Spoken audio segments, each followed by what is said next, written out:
eu me alimentava pela uma sonda, que é do nariz ao estômago. Então, a minha decisão, eu vou fazer a cirurgia e não volto de lá. Eu não consegui encher o pulmão de tanta dor, de tanta massagem cardíaca. Eu tive parada cardíaca, parada respiratória, ou seja, eu morri por mais de 6 minutos. Eu só falo, sem a prótese, eu não consigo falar, não consigo comer, nem beber água, né? Nenhum tipo de líquido. Vou tirar, mostrar para vocês, eu não vou conseguir falar, porque sem ela eu não falo. Aí eu chorei. Muito, porque as promessas de Deus se cumprem. Aí eu entendi o propósito do câncer na minha vida. Realmente não era para morte, era para cumprir uma promessa que não tinha como mais por causa da minha idade.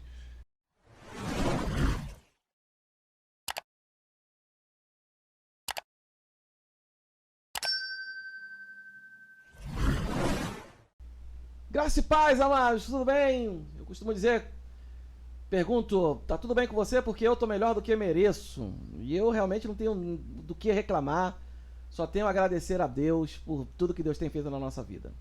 Começando mais um podcast, hoje eu tô com um casal top. Como se diz na gíria, top das galáxias. Vamos falar daqui a pouquinho já. Mas para começar, eu vou fazer um pedido a você. Quero que você se inscreva no canal, é simples. Só se inscrever no canal é de graça, meu irmão, não paga nada. Se inscreva no canal. Curte, ativa o sininho, pega esse vídeo aqui, manda para bastante gente vai conhecer o podcast, o Pod em Casa. Eu fico muito triste quando eu vejo canais que falam tanta besteira e tem tanta gente. Então vamos mostrar que nós somos família e vamos fazer um trabalho com excelência, ok? E agradecer também a plataforma que tem nos abençoado, Construir Mais Barato. construirmaisbarato.com.br. Se você é pedreiro, se você é carpinteiro, se você é serralheiro, se você é eletricista, tudo da área da construção, você vai encontrar nessa plataforma os melhores profissionais. E você que é esse profissional, você vai se cadastrar nessa plataforma e é totalmente grátis. Então anota aí, construirmaisbarato.com.br. Eu vou passar um vídeo para você entender melhor. Você assiste o vídeo e já já a gente volta. Se você é um pedreiro, pintor, eletricista ou qualquer profissional da área da construção, não perca a oportunidade de se cadastrar na plataforma construirmaisbarato.com.br. Com o cadastro gratuito, você terá acesso a uma ampla gama de vantagens. Mais visibilidade para o seu trabalho, acesso a novos clientes e projetos, e a oportunidade de expandir sua rede profissional. Não deixe que suas habilidades passem despercebidas. Cadastre-se agora em construirmaisbarato.com.br, porque quem não é visto, não é lembrado.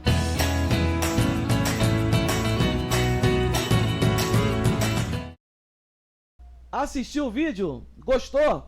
construirmaisbarato.com.br. Essa é a plataforma que está sendo bênção na vida de muita gente, vai ser bênção na sua vida também. Esse casal que está aqui, Apóstolo Marcos, vou mostrar para vocês agora aqui esse casal. Está aqui o Pastor Marcos, Pastora Nami. Ele tá meio quietinho assim, mas esse cara fala demais. Paz, meu amigo, como é que você tá? A paz, Senhor, Pastor Jair, estamos bem, graças a Deus, e é um prazer estar aqui. Que bênção. Tudo bom, pastora? Tudo ótimo. Esse casal aqui, meu irmão, é um casal que tem uma história muito linda, são os desbravadores. E nós vamos bater um papo aqui mais ou menos. E eu já vou pegar logo o Marcos, já vou logo no homem. Eu não perdoo. Eu vou fazer uma pergunta logo difícil. Marcos, quanto tempo de casado? Nós temos aí 25 anos de casado. Eu tô observando isso aqui, o pessoal tá estudando. Eles pegam em casa, vê certinho ali pra depois responder. A mulher já vai dando já todo o feedback, ó, 25 anos. É isso mesmo, pastora? É isso mesmo. Já pensou falar coisa contrária aqui? Já é problema, né? Comportamento mal direto em casa. E como é que vocês se conheceram? Foi assim, rapaz. Eu costumo dizer para os meus filhos, né, que eu era igual o Julius. Trabalhava assim, em 2 empregos. Ai. Às vezes em 3. Ah, é? É. E na época eu comecei a trabalhar com táxi. Né? Nunca fiquei num trabalho só. E desde a minha infância. Né? Então, quando entrei no exército, eu fazia outras coisas. Aí comecei a trabalhar com táxi e tinha um amigo meu que serviu o exército lá e era dono de uma rádio táxi. E um belo dia eu chego lá e tem uma moça fazendo uma entrevista para estágio de operadora de rádio, né? Eu olhei assim e disse, é minha. Não, peraí. Eu te dizendo. Não, como é que foi? Olhou e falou? É minha. Já tomou posse? Já, na hora. Então não, peraí, só um pedir. Ó, isso aqui é muito forte, cara. Isso é forte. E pra essa geração de hoje, é uma aula isso. Meu irmão, é pegada. O cara olhou pra irmã, já falou assim, vou tomar posse da bênção. Na hora. Não é verdade? É. Então, não é legal isso? Demais. O cara tem que ter pegada. Jacó, eu falei no outro podcast, o pessoal pensava assim, o Jardim só sabe de Jacó. Mas eu acho legal, porque Jacó olhou, falou assim, essa é minha. Trabalhou, lutou, foi enganado e falou, não vou desistir não. Eu quero. Foi isso mesmo, pastor? Foi isso. Quando ele olhou, ele falou, é minha. Mas eu não vi. Não viu? Não. Não, ela nem sabia. Eu nem sabia. Nem sabia? Não fazia ideia, mas já era minha. Ah, é mesmo? É. Já tinha tomado posse da bênção. Já. É engraçado, né, que aí eu perguntei pro esse meu amigo, que era o dono da Rádio Táxi, né? O nome dele era Neymar, já não tá mais entre nós, infelizmente faleceu. Qual que era o nome dele? Neymar. Ah, jogador. Não, mas era corredor. Corredor. Rapaz amava a velocidade. E infelizmente foi uma das situações de velocidade que isso aí foi a vida dele. Sim. Aí eu chamei ele e perguntei, Neymar, quem é essa menina? Ela disse assim, Presta. Eu disse, mas quem é esse Presta? Você disse assim, é de família. Né? Ah, Ele quis falar isso. Ah, entendi. Não, Deixa eu só traduzir. Deixa eu falar com vocês uma coisa aqui. O pastor Marcos é da onde? De Macapá, não. Macapá. A pastora também é de Macapá? Também sou de Macapá. Então isso é uma gíria. É. Não, porque no outro podcast que teve aqui, veio um pessoal que tem 41 anos de casado, e quando eles foram falar da conquista, o marido falou assim, não, quando eu olhei pra ela, eu falei, é um pitel. Eu tive que traduzir. Então eu tô traduzindo aqui pro pessoal. Presta! É um linguajar, né? Ah, é um linguajar. é. Isso aí. Ah. Porque assim, tinha algumas meninas que por aí trabalhavam que era meio assim, né, da vida louca. Ah, entendi. E esse não presta, aí tá bom. E dali passou tempo, aí eu voltei lá, eu vi ela já estagiando. Isso ela foi levar o currículo, fazer uma entrevista. Quando eu a vi de novo, ela estava estagiando, né? Aí eu fiquei olhando assim, realmente é minha.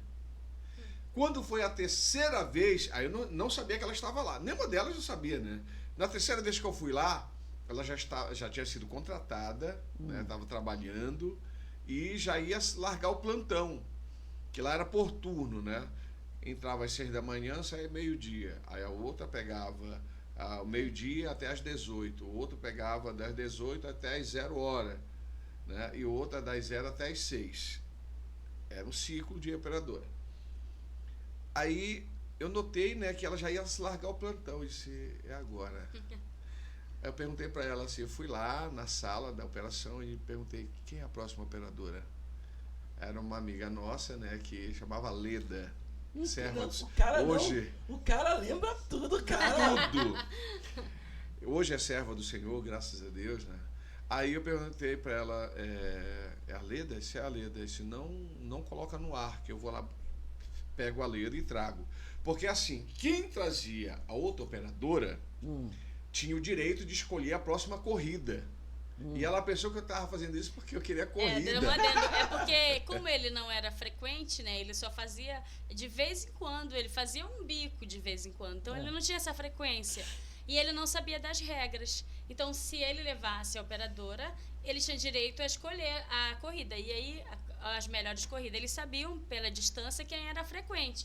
Mas ele não sabia. Eu também não sabia que ele não sabia, né? E aí, eu falei assim, mas para você... escolher a corrida, precisa pegar outra operadora. Ele não sabia nem do que eu tava falando. O cara tava apaixonadão. Aí ela queria saber de corrida. Rapaz. Aí eu fui arquitetando, né? Fui descobrir onde a Leda morava, para ir buscar a Leda, para levar ela para casa, né? Para levar para casa dela. Aí então eu fiquei pensando, o que eu vou falar para não espantar? Por quê, né? Hoje ela é linda. Quando ela era nova, então, meu Deus do céu, era um espetáculo. Aí, tudo quanto era motorista, Ah, é? queria zarar. Era. E ela nunca deu bola pra ninguém, né? Deixa Aí- eu abrir uma adenda aqui. É porque eu tinha, quando eu fui trabalhar, eu falei que taxista, né? Eu não me envolveria com taxista pra não misturar o trabalho. E Então, nem mordeu militar. mordeu a língua. E nem militar. Mordeu a língua. Muito. Aí já. Aí eu fui pensando, o que eu falo, né? Cara, não, peraí, deixa eu falar com você aqui. Deixa eu falar com você aqui. Todo mundo fala que mulher fala demais. Só que você tá falando, Ele fala cara. mais. Não, peraí. Vamos dar um adendo agora aqui. Então, um minutinho só. Pastora, Sim, é verdade tudo isso aí, é pastora? verdade. É verdade. Certinho. Agora me diz uma coisa aqui. Quando ele percebeu que ele estava já interessado. Percebeu ou não, pastor? Não percebeu, foi nada. Não? Nem passou pela cabeça dela. Não, porque eu sentava no banco de trás do passageiro, eu não ia na frente. Então eu não percebi, porque ele não falou nada. Então eu achei que realmente ele queria corrida. Ah, não. Aí, A corrida dele era outra. era a corrida pro resto da vida. Não Então, era uma corrida ah, momentânea. Caramba, cara. Aí, né, ela veio, entrou no banco de trás, né, sentou no banco de trás. Eu saí, né, sério. Eu olhava pelo retrovisor e ela olhando por lado, né. E correndo na minha... Meu cérebro tava a mil. O que eu falo? Tem que ser algo. Aí eu esperei os olhos dela cruzar com o meu. Quando ela olhou assim, aí eu olhei para ela pelo retrovisor e disse: eu te achei muito interessante. Não, Só. não, que palavrinha. Não, que veludo. Não, cara. Só. E É ela mesmo? olhou assim e ela foi sarcástica. Eu fui. Ela olhou assim, eu também. Ha, ha, Aí ha. quando ela falou, nem esbocei nem sorriso, só pensei, é minha.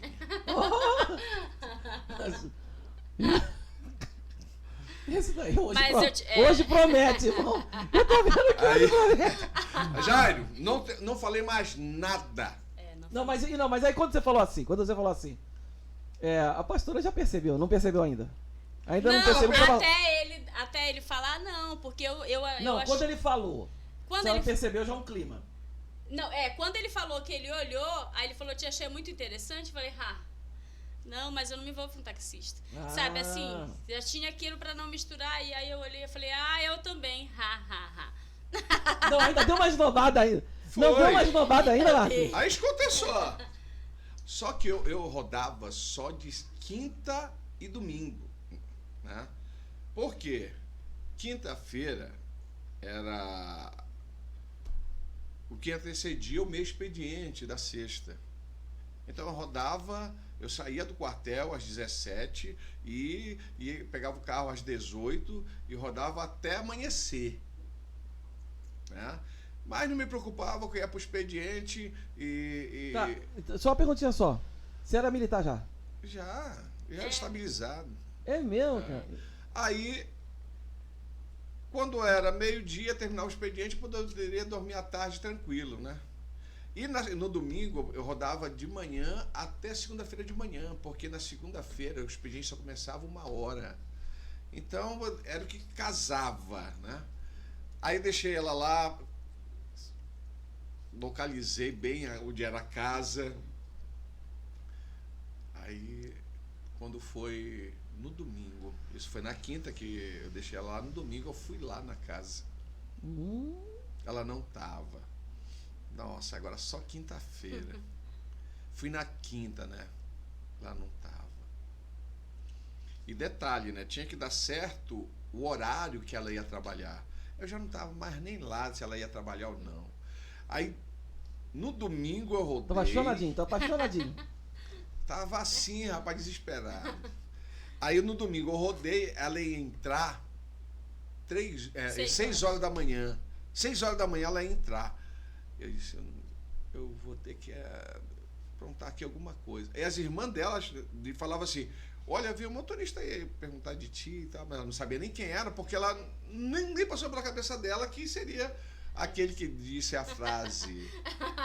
Eu te achei muito interessante. Tá. Pastora, deixa eu falar um pouco com a senhora, porque o Marcos...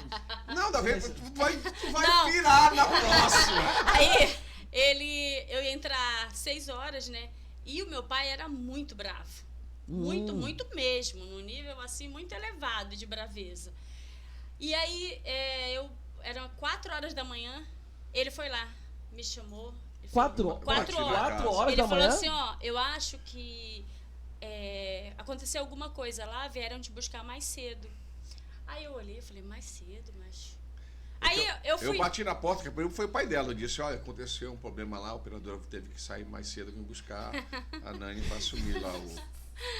Aí eu olhei... Peraí. Pastor presidente Pastor presidente aqui da região aqui, da Assembleia de Deus do Ministério do Ferreira. Continua, pastora, vai. Aí meu pai me chamou, né? Eu falei assim, ué, o que aconteceu? A hora que eu abri, que eu olhei a porta, eu falei, bom, se eu falar pro meu pai que eu acho que não vai dar ruim. O pai dela só andava armado. Aí eu falei... Caça de coragem. Ele era muito bravo. E aí eu falei, eu olhei, eu falei, não, eu vou, né? Eu falei, não, espera aí. E aí fui, me arrumei, era 4 horas da manhã. E a gente tem uma orla muito bonita na cidade de Macapá, né? E aí nós fomos conversar. Só que eu nunca tinha parado nem para conversar com ninguém. Mas isso que horas? 4 horas da manhã. 4 horas da que eu ia trabalhar às 6. Caramba, isso. Cara. E aí nós madrugou. E aí ele começou a conversar. Foi então que eu gostei da conversa. Né? Aí ele... com você que você já era um cristão já ou não? Já? Eu sim, ela não. Eu não. Mas ela sempre frequentou, que a família era da Presbiteriana. Ah, legal. Aí 4 horas da manhã de conversa. Ficamos conversando. Estão conversando até hoje. Sim. Graças a Deus. Aí vai começar a conversar e tal. Vocês moravam em Macapá, né? Macapá. Eu tinha vindo de Belém, a minha vida foi em Belém do Pará. Né? Eu fui para Macapá em 86. Aí em 88 entrei no quartel e isso foi em 98. Né? 98. Foi. Sim. Então, na realidade, a palavra de Deus diz assim, né? Que as pedras se encontram. Então, muito mais pessoas. Muito mais aquelas que Deus preparou para ser verdadeiramente o nosso cônjuge, o que o mundo diz, né? A alma gêmea. E eu tenho convicção que aquele sentimento que quando eu a vi e veio muito forte no meu coração, é minha, é porque verdadeiramente era minha. Faltava só o gatilho ser acionado. E o gatilho foi acionado pela palavra, eu te achei muito interessante. Tá. O coração tá... É forte, Brasil é forte. Lembrando a você, se inscreve no canal, é simples. Só se inscrever no canal. Só se inscrever, ativar o sininho que você vai receber os nossos vídeos, curtir e você vai estar abençoando esse podcast. Vai estar levando... Esse podcast é voltado para falar de família. Nós trouxemos essa semana aqui, vai sair o próximo vídeo logo, de uma mãe de autista. Nós vamos falar sobre autismo e nós vamos trazer uma psicóloga aqui, estamos trazendo um urologista. Nós vamos trazer tudo voltado para a família, para abençoar a família.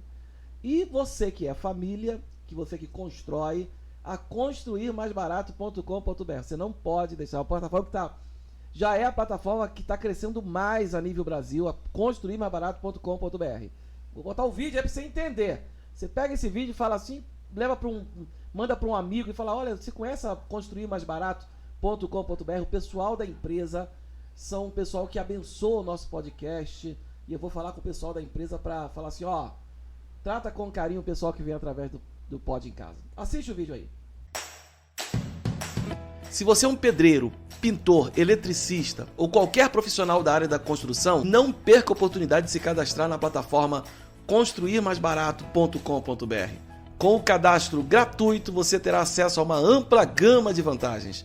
Mais visibilidade para o seu trabalho, acesso a novos clientes e projetos e a oportunidade de expandir sua rede profissional.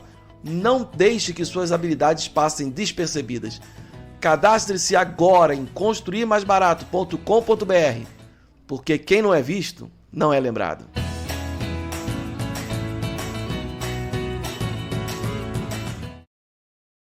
Assistiu o vídeo? Meu irmão, hoje tá forte. Hoje tá forte. Esse casal aqui, pra você ter uma noção, 4 horas da manhã. Eu já vi o cara levantar às 7 horas, 6 horas, 6h30. Agora, 4 horas da manhã, nem galo cantou ainda. E o Marco já tava de pé já. Não, eu tava já. Era 24 horas, que no domingo que eu trabalhava, eu começava pegava o carro às 6 horas da manhã e até 6 horas da manhã da segunda. Então. Você já tava já a noite toda? Já. Né? E eu não poderia esperar mais até quinta, porque se eu ia pegar o carro novo para trabalhar na quinta, não dava mais para esperar. Tinha que ser naquele dia. Tinha que ser. Aí eu disse, é tudo ou nada. E Deus está nesse negócio aí, é tudo. Aí vocês começaram a namorar. Começaram a namorar, né? Sim. E foi quanto tempo de namoro? Olha, Ixi, travou. foi mais ou menos uns 6 meses. Uns 6 meses. Não, foi rápido, 6 meses de rápido. namoro. Aí namoraram, casaram. Não, pera lá. Ah. Quando eu fui falar com o pai dela. Você tem que falar com o pai dela. Rapaz, porque ela era a menina dos olhos do pai. Você tem irmã, pastora? Tenho, nós somos bastante irmãos. E são muitos irmãos e irmãs. Não, são 3 irmãos, homens e 6 mulheres. 6 mulheres. 7 mulheres. Né? Aí, Você foi falar com o pai dela. ela era a filha assim mais chegada do pai. Tanto Porque meus irmãos casaram, né? E aí eu fiquei. Tanto é que meu sogro morreu no ano que eu vim transferido para Lins. Ele morreu nos braços dela. Né? Ele foi acometido de um câncer. Então nós mudamos para lá para onde ele estava. E assim, né? Por conta das outras irmãs não terem casado na igreja, né? Saíram, se amigaram e tinha um sonho de levar a filha No altar. no altar. E eu fui lá conversar, né? Fui lá conversar com ele e ele não estava muito propício a deixar. E como eu falei, isso andava armado. Era nordestino, né? Lá do Rio Grande do Norte. E ele não ficou muito assim contente. Não? Não. Aí eu falei para ele, só vim conversar aqui com o senhor, assim, assim, assim. Então ele já estava desconfiando que a gente já estava namorando, né? E quando eu fui lá, ele disse para mim assim, eu prefiro velar o corpo dela a noite todinha. Prefiro uma boa morte. Prefiro uma boa morte para ela. Eu disse, olha, é 2 trabalhos seus. É falar esse tipo de coisa aí e depois me abraçar como genro. Eu vou casar. Peraí, não. Que cabra macho. E eu falei para ele, né, ainda disse assim, o senhor querendo ou não, eu vou casar com ela. O senhor querendo ou não. É melhor o senhor querer. Porque o homem não subiu nas... Ele ficou me olhando, né? E aí começou até a sorrir. Cabra macho. Mas assim, esse camarada é doido. Oi, que perdeu a boa vida. Ou ele tá armado, só pode. Ele só andava armado. Rapaz, aí ele ia pra uma festa, né? Ele tava numa fazenda da irmã dele. Aí ia de moto, ele disse, vai no meu carro. Vai no carro aí. Aí ele foi no carro, né? Aí quando ele voltou de lá, foi tudo tranquilo. E nós começamos então a ter assim uma outra fase de vida.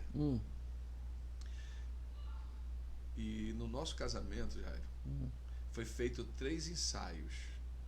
Né? A entrada dos padrinhos e tal. Nos 3 ensaios, ele chorava copiosamente. Quando ele entrava na igreja com ela ao braço, ele já entrava chorando, né? De emoção. Era um sonho que ele tinha de levar uma filha no altar. E eu fiz uma surpresa. Eu cantei um hino de Eusébio de Paula, né? O hino do casamento. Quando eles adentraram, cessou a marcha nupcial e entrou a introdução do hino. E eu cantei o hino. Aí chorava ele, chorava ela, chorava todos na igreja. Foi muito lindo o nosso casamento. Foi muito lindo, né? E o meu sogro, ele dizia que genro era eu. Pastora, deixa eu ouvir a senhora, porque... Eu tô aqui... Mas eu gosto também de ouvir. Não, eu tô aqui chorando já, cara. Eu falei, que cara romântico. Ele é. É romântico? Muito, extremamente. Até mais do que eu. É mesmo, é? Sim. É daquele romântico assim? Muito. De mensagem, de ligação. Muito. Ele é mais do que eu. Ah, isso é legal, sabe? Porque às vezes as pessoas fazem uma confusão, pastor Marcos. As pessoas acham assim, eu sou pastor de uma igreja, então tem que manter uma postura que eu não posso ser aquele cara que tratar bem a minha família. Muito pelo contrário. Não é verdade? É verdade. Ele tem que tratar bem a Sim. família dele, a esposa dele, os filhos dele. Vocês... Inclusive, hoje, né, eu trabalho, né, sou professora e eu trabalho na parte da manhã. Ele já está aposentado. Falando nisso, eu liguei hoje pro pastor Marcos. Quando liguei, falei, tudo bom? Não, liguei ontem. Falei, tudo bom, pastor? Aí ele virou e falou assim, essa vida de doméstico... É verdade, antes de eu sair, enquanto eu me arrumo, ele faz o meu café para eu levar, eu levo uma garrafinha, ele faz o café, ele já pega meu material, já põe no carro. Não, você faz mal pra gente. São atitudes iguais suas que depois as mulheres ficam perturbando, falando, tá vendo o pastor Marcos? Ele faz assim, assim, assim. Rapaz, tu não viu? Foi o pastor Jeremias ontem, foi aniversário da irmã Irani, e ele falando lá, eu que faço a unha dela, eu que faço o cabelo dela, as outras irmãs Como já é que é? Pastor Jeremias é manicure e pedicure. Já tô falando no podcast ao vivo. Não, vou trazer ele. Tô te dizendo, Não, vou trazer ele tem que É trazer. muito legal. Vou trazer. Rapaz, ele faz o cabelo dela, ele faz a unha, ele faz tudo, né? E as irmãs da igreja olhavam pros maridos assim, né? Vou querer minha unha feita! Pastor, mas agora uma coisa assim. Ele enfrentou o pai. E como é que foi pra senhora, assim, chegar perto dele, assim? Ele não chamou a senhora num canto e falou, como é que é esse negócio aí? Não chamou no particular pra conversar ou não? Não chamou depois que eles conversaram, né? Tanto é que, antes do meu pai morrer, ele falou pra mim, cuida muito bem do Marcos, porque excelente marido ele é. E sempre foi. Que benção. Às vezes, né? Antes de eu sair do quartel, que eu morava na Vila Militar, do lado do quartel, no PNR. Aí, tá no quartel, telefone pro senhor. Eu ia atender, era meu sogro. Disse, olha, não almoça aí não. Vem aqui pra casa. Ele disse, não, já peguei a Nani, já peguei as crianças, já vem pra cá. Eu chegava lá, porque ele sabia que eu gostava de peixe, né? E quando ele comprava melancia, ele não comprava uma, duas, comprava logo de 15, 20. Ele era exagerado. Porque ele sabia que eu gostava de melancia. Ele disse, olha o que eu tenho pra ti aí. Quando eu chegava lá era melancia, era peixe, que eu amo, né? Meu sogro também era assim comigo. Ele me agradava demais. Ele era fantástico. Agora, vocês casaram, tudo. O pastor Marcos tem uma história assim muito, muito tremenda. Eu eu acompanhei um pouco dessa história, dessa fase, que foi uma fase muito complicada na vida de vocês. Verdade. E vou ser bem sincero, naquela fase assim, eu falei, cara, esse cara não vai escapar dessa não. Cara. Vocês vão saber que fase é essa. Todo mundo pensou. Mas você vai ter que se inscrever no canal aí. Se inscreve no canal, ativa o sininho e curte aí para ser bênção e aproveita, vai lá na Construir Mais Barato ou passe essa Construir Mais Barato. É um canal, é uma plataforma que tem abençoado muito o nosso podcast. E estamos entrando com outros parceiros agora. Se você quiser ser parceiro aqui do podcast, eu vou deixar o número aqui na descrição. Inclusive eu sou palestrante de casais, tenho feito palestra pelo Brasil inteiro e vai ser um prazer fazer uma palestra na tua igreja. E vou deixar um presente para você. Você clicar aqui embaixo, você vai ganhar um livro digital falando de família que vai ser bênção para a sua vida. Pastorzão, vocês têm quantos filhos? 3. 3 filhos. A mais velha tem quantos anos? 28. 28, os outros? 25 e 22. São meninos, quantos meninos e meninas? A mais velha, uma menina e os outros 2 meninos. 2 meninos, né? Vocês passaram por uma fase muito difícil na vida de vocês, né? 2011. E como é que foi assim? Eu vou fazer umas perguntas, eu sei mais ou menos, mas para as pessoas entenderem. O senhor estava em Macapá, servia em Macapá, correto? Sim.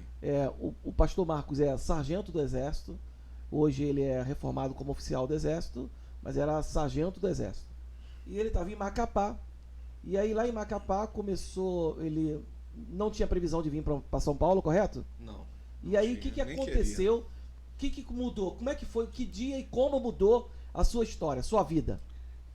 Tudo iniciou assim, era um dia de TFM, nós chamamos de prática esportiva livre, né? TFM, só para você entender, Nunca fui muito bom militar, não, mas isso aí eu sabia. Que é treinamento físico militar.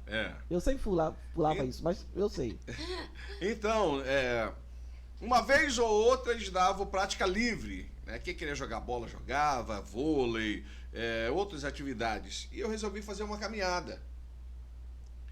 E ao trocar o passo, assim, eu senti uma fisgada na perna direita, como se fosse uma distensão. Eu disse, nossa, mas assim, do nada. Uma fisgada na perna direita? Uma fisgada.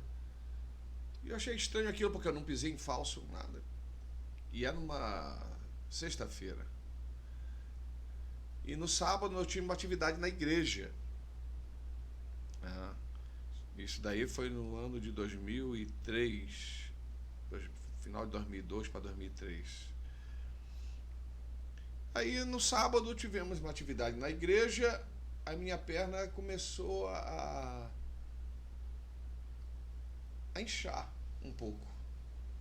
Então, a coxa direita. Isso aconteceu na sexta, no sábado já começou? Sim. Aí quando foi na escola dominical, no domingo, minha esposa tinha ido, não me lembro aonde, estava meu cunhado comigo na igreja.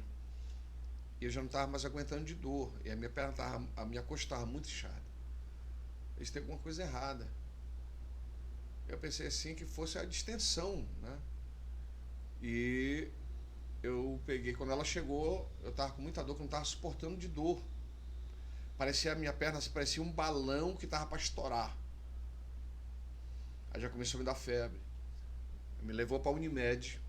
E na Unimed constataram que era uma hemorragia interna. Aí me transferiram para o Centro de Hematologia do Estado. Chegou lá, não tinha leito, estava lotado. Aí me voltaram de novo para a Unimed. E o hemato, quem me atendeu lá, né, e deu certo que eu cheguei na Unimed, tinha um hemato lá. E ele era o diretor do Centro de Hematologia do Estado. Me levou para lá, não teve leito, então ele me trouxe de volta para a Unimed e disse, você está com uma hemorragia. Fizeram os exames, né, ultrassom, tomografia, você está com uma hemorragia. Aí foi passando, né, entraram com medicação. Naquele tempo não tinha os recursos que tem hoje.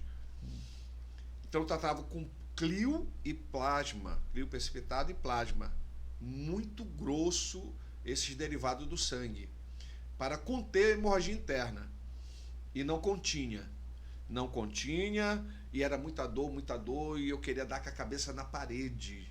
Porque Caramba. me aplicaram tudo quanto é tipo de medicação para me apagar, e eu não conseguia apagar. Isso daí aconteceu assim, tipo, sexta-feira uma coisa, Sim. no sábado já começou evoluindo já pra... E no domingo No tava... domingo ele já estava num estado gravíssimo. Caramba. Aí já estava preparando a evacuação aérea, porque não tinha recursos.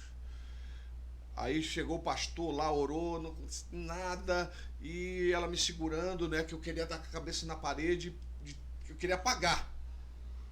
Aí entra na história o meu irmão de coração, o Daniel, incorporamos juntos, né, Sarra Daniel, e ele chegou lá e colocou a mão na minha perna e orou, baixinho, e disse, em nome de Jesus, eu repreendo a hemorragia, a dor.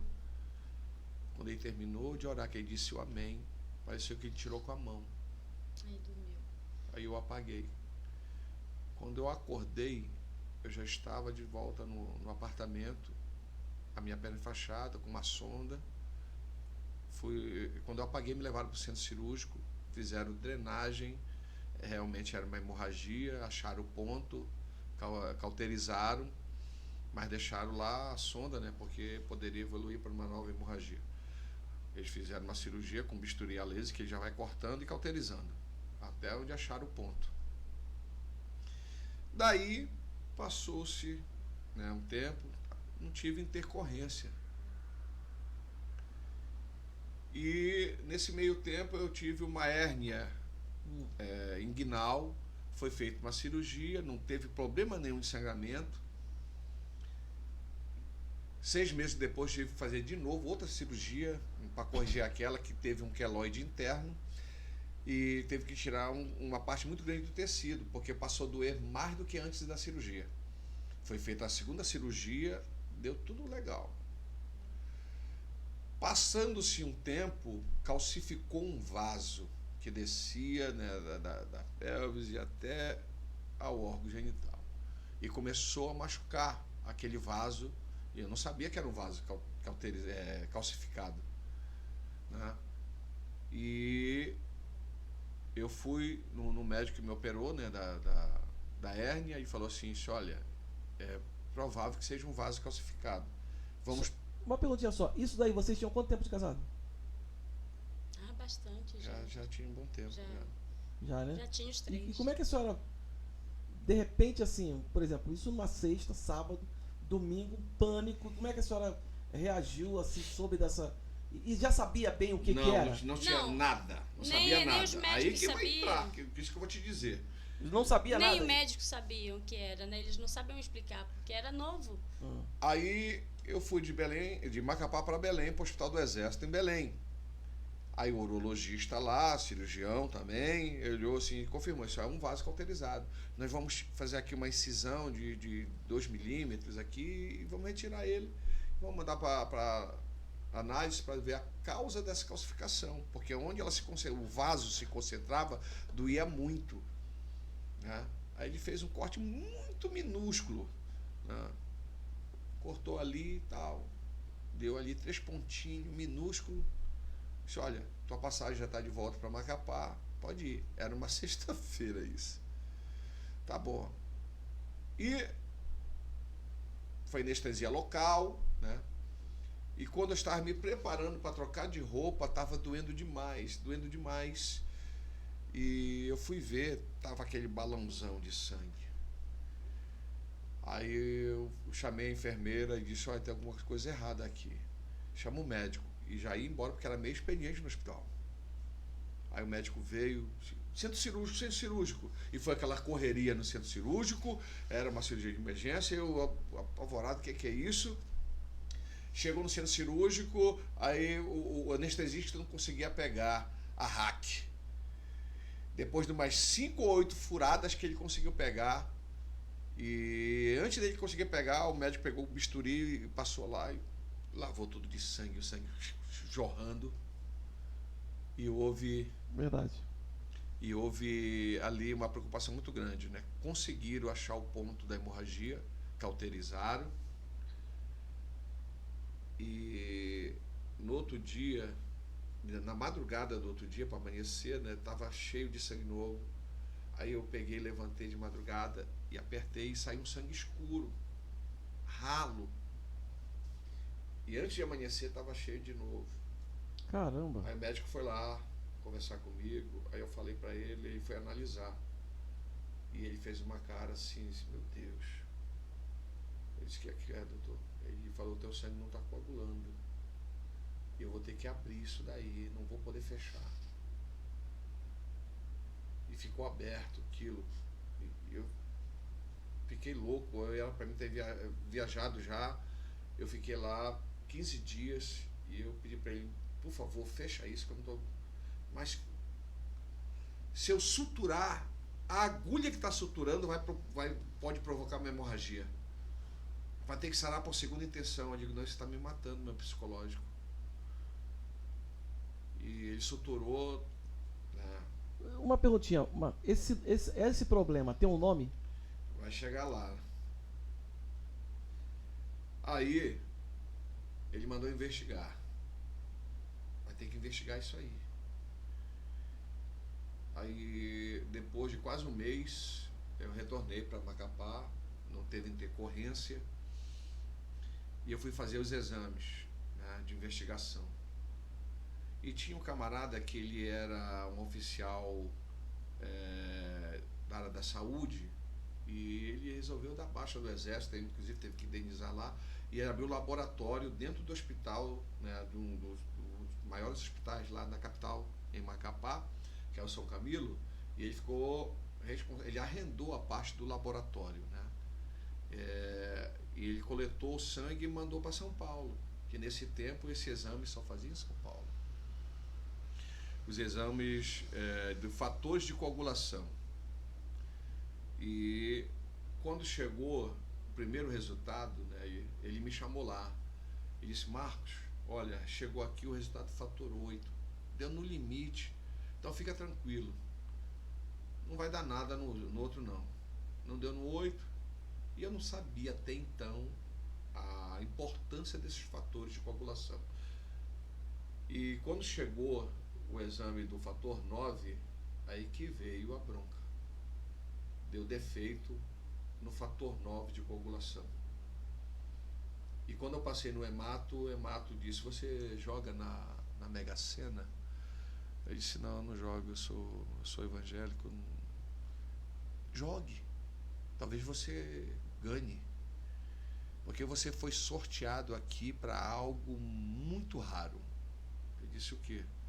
Se você já ouviu falar de hemofílicos, eu disse já. Eu tinha um amigo que era hemofílico e morreu por conta das complicações de receber sangue contaminado. Ele disse, ser hemofílico já é raro. Só que existe o hemofílico do fator 8 e do fator 9. Hemofílico A e hemofílico B. Ser hemofílico, nascer hemofílico já é raro. Dos que nascem hemofílico, 99,9 nasce com defeito no fator 8. 0,1 pode vir com defeito no fator 9. Caramba, Você cara. foi escolhido aí. Caramba. Mas como assim? Se você nunca fez transfusão, se nunca. Você nunca teve hemorragia? Nunca.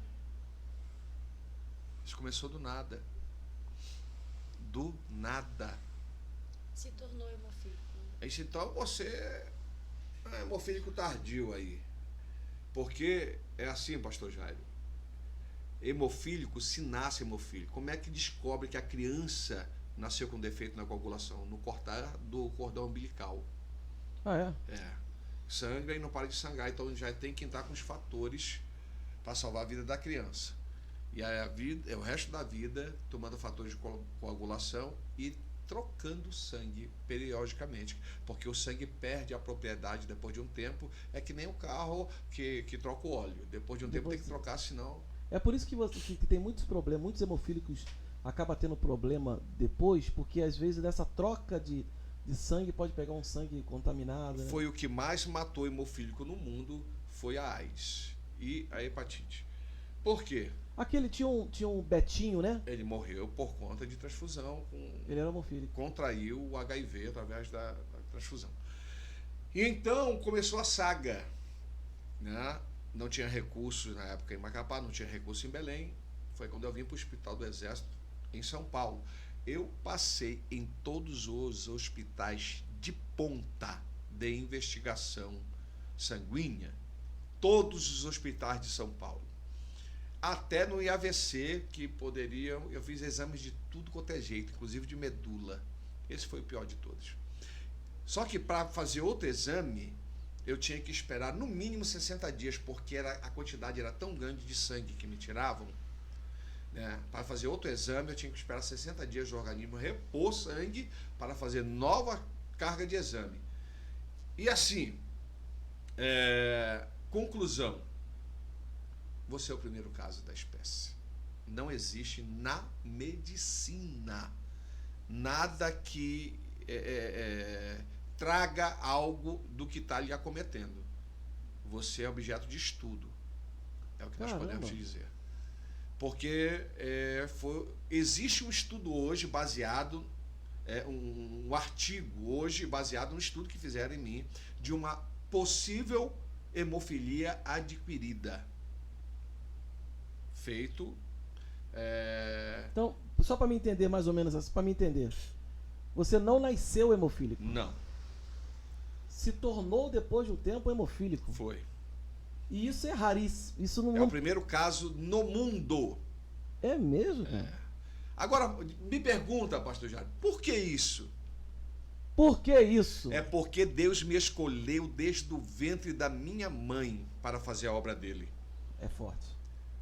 Só que assim eu nunca quis ser pastor. Eu lutei muito para não ser pastor. Meu pai largou minha mãe muito cedo e nós passamos muita necessidade, passamos fome, muita fome. Não tínhamos roupa, não tínhamos calçado, não tínhamos alimentação. E eu pensava assim, eu quero ser rico. Lembra que eu falei que eu nunca trabalhei em menos de que 2 empregos? Eu tinha uma paranoia, que o dia que eu tivesse filho, meus filhos não iam passar fome. O dia que eu tivesse filhos, meus filhos iam ter roupa, iam ter calçado. Eu era criança e cresci com isso, porque meu irmão, principalmente meu irmão mais novo e eu, passamos muita necessidade. Tem um ditado, pastor, que fala que as dificuldades tornam, ou transformam, ou fazem grandes homens, né? Foi o que aconteceu na minha vida e meu irmão mais novo. O mais velho que eu foi morar com meu pai. Tá, pera. Só um minuto. Eu preciso falar com a pastora Nani. Descansa um pouco. Pega a caneca do pod em casa, que não tem nada, não tem água, não tem nada. Isso, dá umas que tem água aí, alguma coisa. Descansa, você vai ficar nervoso aqui. Pastora Nani, diz pra mim aqui, como é que foi isso? Como é que foi pra senhora? É até importante isso, por quê? Tá certo que o caso dele é um caso raríssimo e tal, mas tem muitas mulheres que assistem o podcast, pastor Marcos. Sim. Que tem maridos com problemas seríssimos. E eu entendo que muitas ficam até desesperadas e falam, o que eu vou fazer? E a senhora passou por isso. Sim. E eu gostaria que a senhora falasse assim, quando a senhora descobriu tudo isso junto com ele, porque acompanhou tudo com ele, e eu costumo dizer que quando a gente é casado, eu também tenho 25 anos de casado, tem coisa que dói mais na mulher quando faz com o marido do que na própria mulher. Como tem coisa que dói mais no homem, não é verdade, pastor Marcos? De que você ama alguém, quando faz com a sua esposa, dói mais em você do que às vezes a esposa fala, não, deixa quieto. Mas o cara fica, não, isso não pode ser assim. Então como é que foi pra senhora, quando começou a saber de tudo isso, assim, como é que foi dentro da senhora, como é que foi a sua atitude? Olha, eu sempre fui muito centrada, sabe? Sei. Centrada. Então, eu tentava resolver. E nós tínhamos 3 crianças. E eu precisava proteger as crianças e eu também precisava estar do lado dele. Então, o tratamento, geralmente, a gente tinha que estar em Belém, que era o mais próximo antes de vir para São Paulo. Acompanhamento era em Belém. E minha sogra morava em Belém. Então, quando ele vinha com as 3 crianças, né? E eu ali do lado dele, e também tinha que apoiar as crianças, porque o nosso caçula, ele tinha uma ligação muito forte com ele. E ele sentia diretamente tudo que ele passava. Né? Então, na verdade, assim, as crianças sentiram muito isso, assim... Muito. Teve alguma reação? Por exemplo, algum filho seu, você percebeu alguma reação? Por causa do sofrimento do pai? Olha, quando ele estava nesse tratamento da hemofilia, eles mais que acompanhavam, eu conversava. Porém, no câncer, sim. Tá. Fora da vem Não, câncer. pera. No câncer Irmão, dá glória a Deus aí, irmão. Aproveita a glória a Deus pela sua vida, pelo seu dia. Nós estamos falando só até agora da hemofilia, tá? Foi o mecanismo que Deus usou para que nós viéssemos transferidos, né? Então, 2004, depois que ele passou por todo esse processo, que veio de São Paulo, foi várias vezes, aí eu ia com ele, nossos filhos ficavam em Macapá, e era muito difícil ficar longe das crianças, porque eu tinha que vir, ele precisava de um acompanhante aqui também, né, em São Paulo, e aí eu vinha com ele aqui, aí a gente voltava, e até que chegaram, tem que ser transferido. Não tem recurso aqui, não tem em Belém. Foi então que nós viemos, transferido para Lins, em 2004. E aí, com 5 meses que nós estávamos aqui, chamaram ele de novo numa junta e falaram, aqui também não tem recurso. Se você tiver uma hemorragia na proporção da que você tem, vai morrer aqui, porque não vai dar tempo. Tá, uma perguntinha só. Quando você tinha uma reação, Marcos, tinha uma hemorragia, por exemplo, hemorragia, né? Estou falando assim, você me corrige se eu estiver falando errado. Você precisava de algo rápido? Sim. Imediato. O quê? Fator de coagulação. Fator de coagulação. Eu me lembro que foi nessa época que a gente estava servindo junto. Eu sou sargento do Exército. Parece não, mas eu sou sargento reformado do Exército, tá, irmão? E nós servimos juntos, né? Então foi nessa época que você foi para Bauru? Sim. Sim, mas não foi por causa do câncer. Não, foi Foi por isso causa ainda da por causa hemofilia. da hemofilia Sim. ainda. Sim, Ou seja, outra coisa, você não nasceu hemofílico, isso é bem claro. não. E eles descobriram por que você se tornou hemofílico? Até hoje não. Não. Até hoje não. Nós fomos É. pra Bauru. Você deve ter passado por uma série de médicos acadêmicos Muitos. para poder descobrir. Muitos. Muito. E para eles era muito interessante isso. Sim, Né? imagino. No meu braço tem uma série de marcas de cortes, que eram os tempos de sangria que eles faziam, fora o tanto de sangue que me tiravam. Então, para eles era muito maravilhoso aquilo, que era algo Você virou novo. uma espécie de estudo, né? cobaia. Uma Sim. cobaia, né? Isso. Aí você saiu daqui de Lins, foi pra... Fomos pra Bauru. 5 meses nós ficamos só aqui, né? E fomos pra Bauru. Porque aí Bauru já tinha o Hemato que acompanhava ele aqui em Lins, ele era de Bauru. E aí ele continuou acompanhando ele lá. Daí nós tivemos acesso aos fatores de coagulação, porque lá ele teve várias hemorragias graves. E aí nós, graças a Deus, nós já estávamos lá e foi socorrido. Aí já era direto no centro de hematologia em Bauru. E aí o hemato que acompanhava ele já fez lá um contato com os outros, né? E aí ele conseguia. Então, quando ele passava mal, eu já corria com ele para o centro de hematologia em Bauru. E assim, né, tinha os gatilhos que já me avisavam, eu vou ter hemorragia. Que aparecia, né, algumas partes do meu corpo, alguns pontos, umas contraturas e já começava a sangrar ali, eu já sabia então que eu estava Tinha tendo febre de hemorragia. imediato. Tá, vem mais né? pra frente aqui para você não sair da câmera. Vai, fala. Tinha febre, né? Começava a umas manchinhas que se tornavam uns nó de sangue, né? Eu vou entrar em hemorragia, não sei aonde. Teve uma que eu entrei em hemorragia no baço, né? E não sabia que Caramba, era hemorragia, tava com uma dor assim de conforto e começou a doer. Aí eu fui para a Unimed, né? O médico já me conhecia. E outra coisa, por conta disso e muito medicamento, principalmente por causa do plasma do Clio, eu me tornei alérgico a quase todos os remédios. Meu Deus.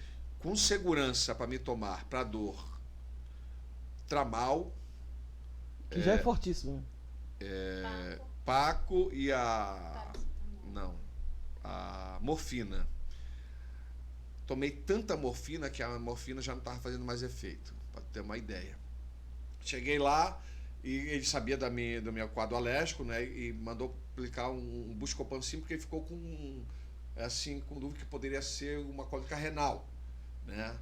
Por causa do lugar e do sintoma. Aí quase me mataram lá, que a enfermeira quando ela leu Buscopan, só que depois Buscopan simples. Ela deu o composto com o dipirona.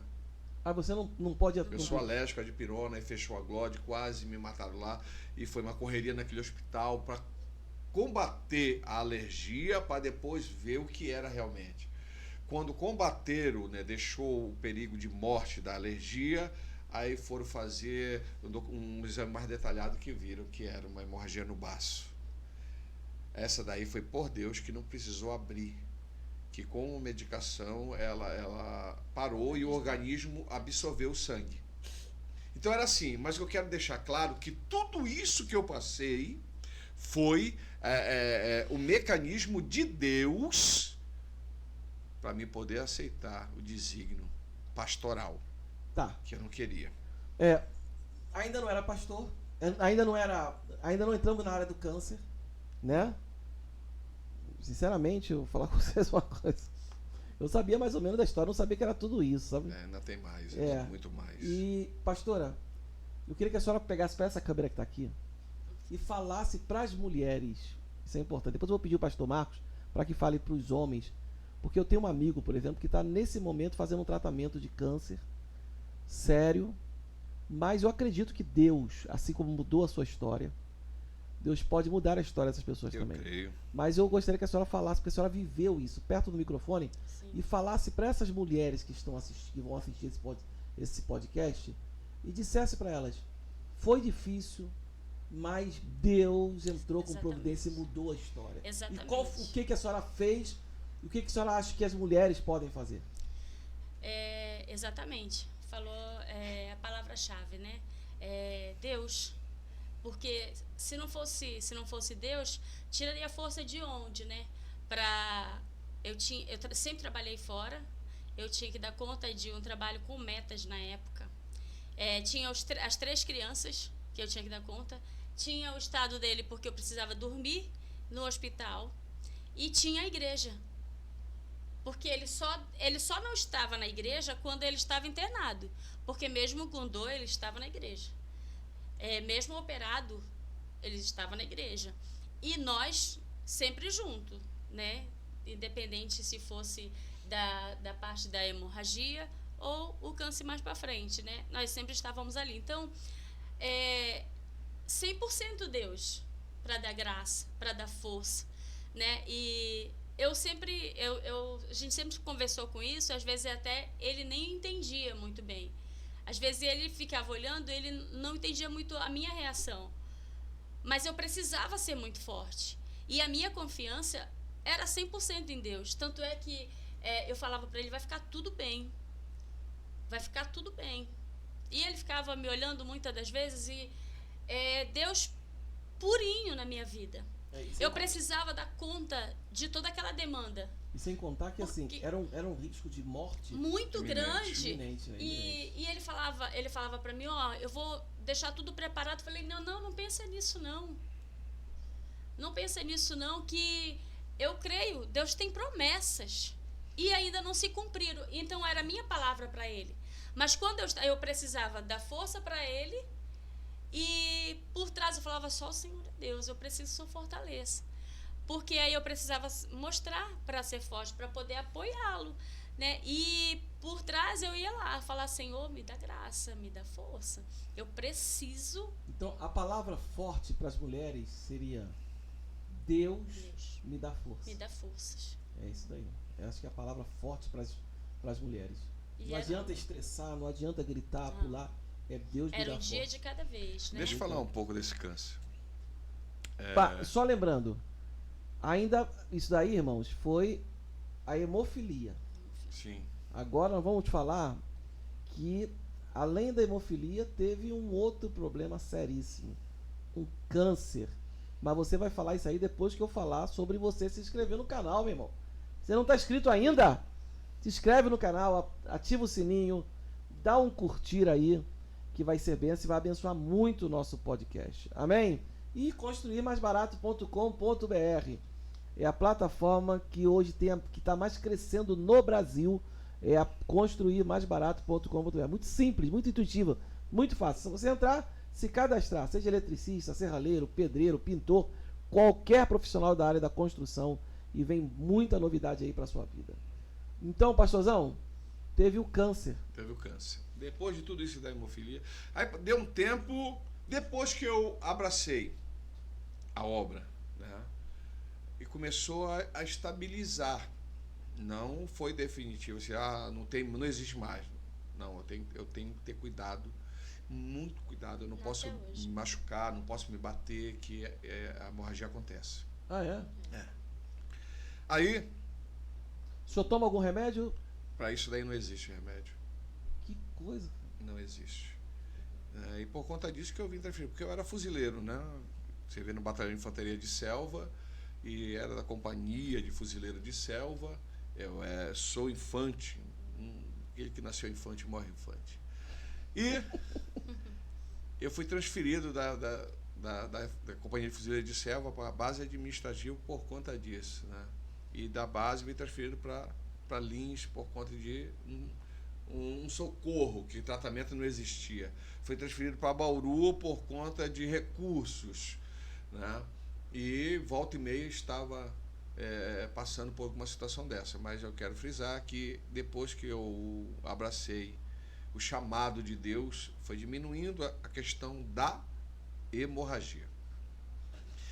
E teve um dia que eu acordei em casa, num quarto, de um sonho que eu tive, que eu estava sendo promovido a tenente.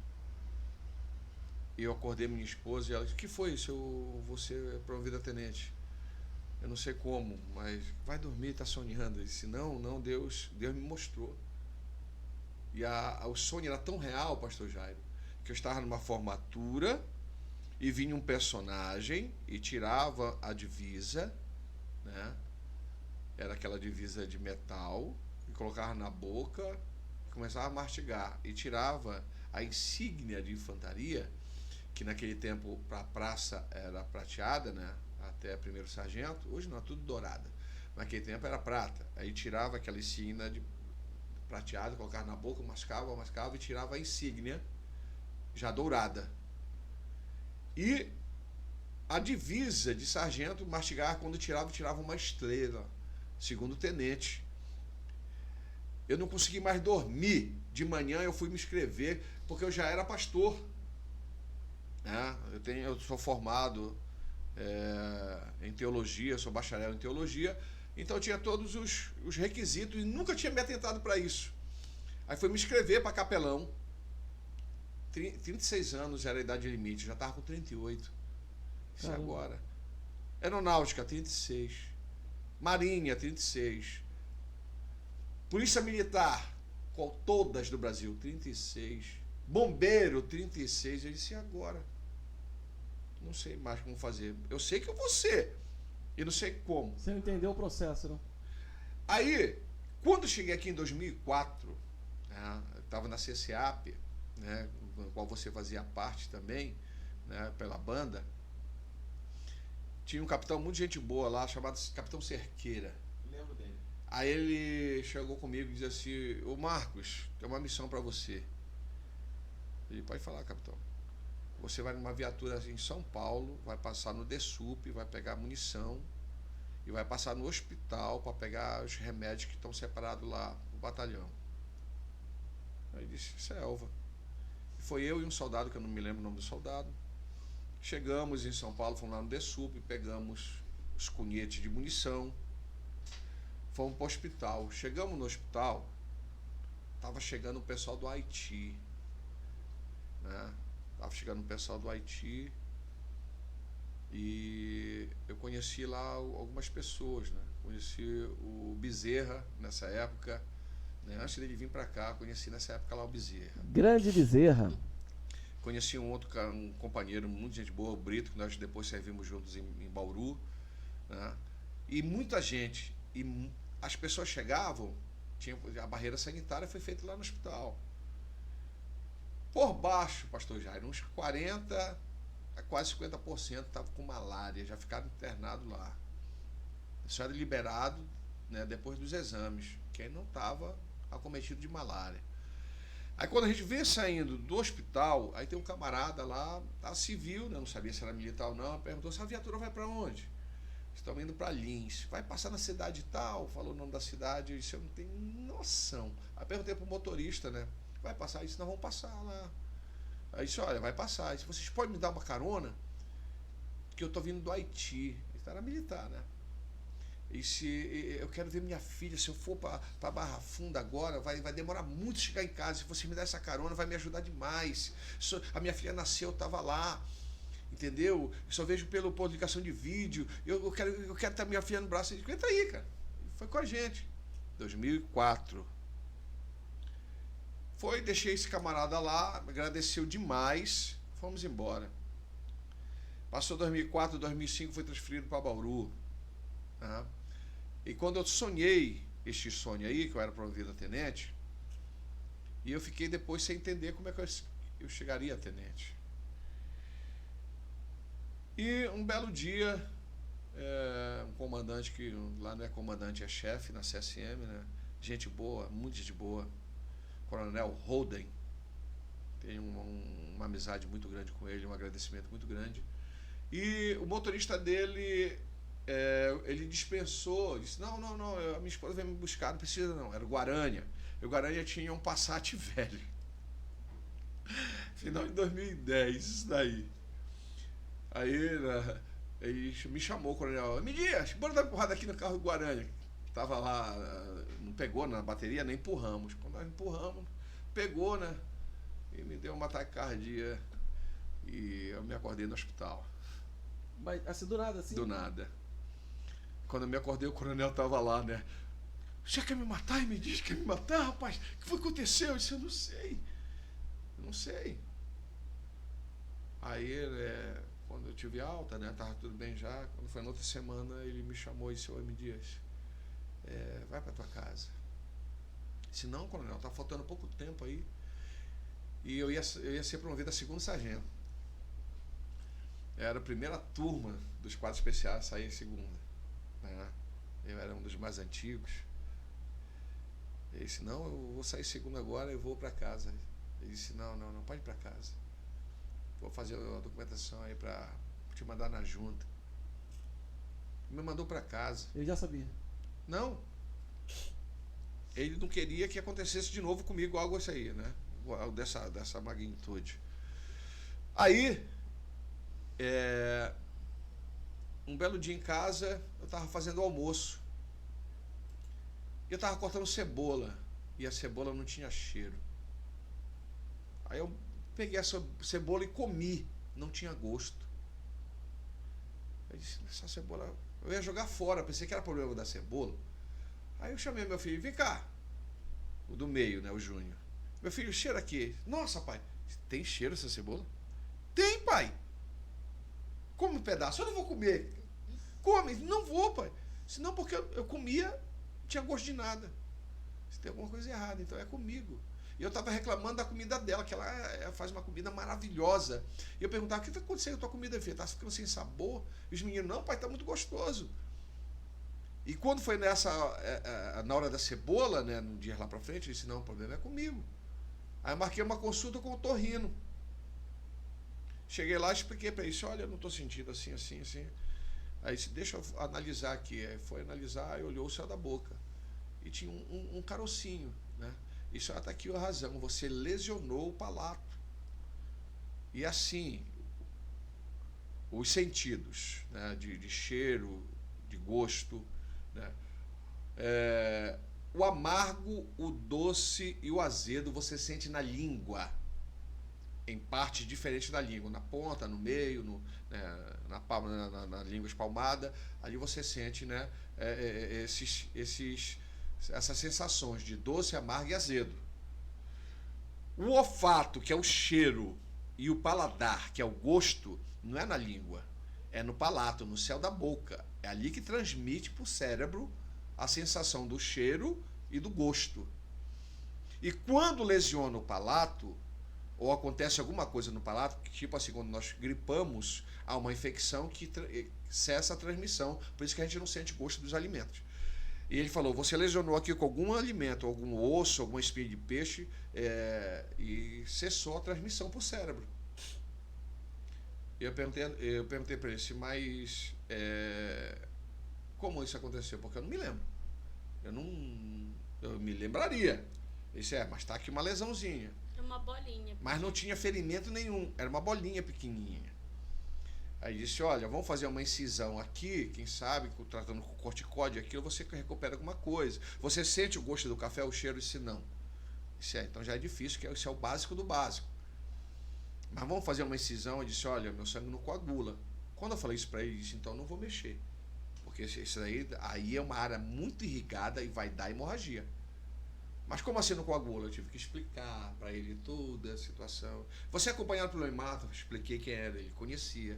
Então não vamos mexer isso aí. Você pode não recuperar mais, ou pode, então é melhor não mexer. Não vai passar disso aí não. Tá bom. Passou alguns meses, aquele carocinho que eu nem sabia que existia, triplicou de tamanho. Aí eu voltei lá. E disse, aquele carocinho que o senhor falou, ele cresceu. Aí ele olhou, disse, vamos fazer uma tomografia. Aí fez uma tomografia. E quando chegou o resultado para ele, que chegou antes, para mim chegou para ele. Aí ele me chamou lá. Ele disse, olha, eu vou te caminhar para o cabeça e pescoço e para o neuro. E eu fiquei assim, mas por quê? Ele disse, não, eles vão conversar com você. Já não é mais minha área. Ele não falou nada. Mas já sabia. Já sabia. Aí eu peguei, fui marcar. Só o neuro teve rápido a consulta, né? O cabeça e pescoço ficou muito para frente. E nessa época eu estava iniciando a construção da igreja, porque eu assumi uma igreja com 3 pessoas. E Deus fez prosperar tanto que não cabia mais pessoas na igreja, tinha que construir uma igreja maior. Isso daí foi lá em Bauru. Lá em Bauru. Aí então, quando eu cheguei no neuro, eu não entendia por que o neuro. E ele olhou lá a tomografia, que eu não tive a curiosidade de olhar. Ele olhou a tomografia, me examinou e começou a passar exames, né? Pegava uma folha, exame tal, uma, exame tal, duas, exame tal. Quando chegou na 7ª folha, eu disse: espera aí, doutor, para que esses exames aí? É para a gente fechar um quadro, né? Para não tomar decisão precipitada, vamos fechar um quadro, fazer todos esses exames. Mas por que todos esses exames? Para fechar o quadro. Não se preocupe não.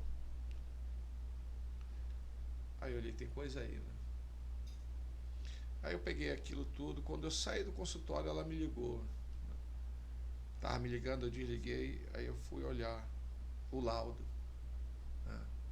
Processo tumoral envolvendo o palato duro e o palato mole, com a espessura de tanto, compatível com carcinoma epimediocárdio, não sei das quantas. Esse carcinoma. Peguei, abri o Google, carcinoma. Aí apareceu lá, câncer maligno, raro e não fumantes. Aí eu fui ver o processo daquilo lá. Mas deixa eu fazer uma pergunta para ti. Tem alguma ligação, o fato do problema no sangue? Nenhuma. Nenhuma? Nenhuma ligação. Esse câncer, quando dá, é raro dar, já é raro dar em fumante, quem bebe, né? Eu não tinha nenhum tipo de histórico que poderia trazer alguma colocação que pudesse trazer esse câncer para mim. Os médicos se surpreendiam porque ele nunca bebeu, nunca fumou. Caramba. E quando ela me ligou de novo, eu atendi. Isso que foi que o médico falou, vai passar uns exames, mas eu não vou mais não. Não quero mais ir. Mas por quê? Eu não vou mais, não vou. Por quê? Porque eu estava na construção da igreja. Eles iam querer que eu fizesse a rádio e a químio. E isso ia me matar mais rápido. E eu precisava terminar aquela igreja. Então eu ia trabalhar até o último dia da minha vida ali, mas não ia fazer. Aí ela disse: mas por quê? Eu disse: não, minha filha, é câncer e eu não vou fazer tratamento. E quando ele falou isso, pastora, como é que ficou? Como é que a senhora ficou quando ele te relatou? Vocês já passaram por uma pedrada que foi essa questão de um longo processo, né? Quando ele falou do câncer, a gente fica meio sem acreditar no primeiro momento, né? E aí eu falei, não pode ser. Não, será? É isso mesmo? O primeiro momento é isso que a gente pensa, né? Não pode ser.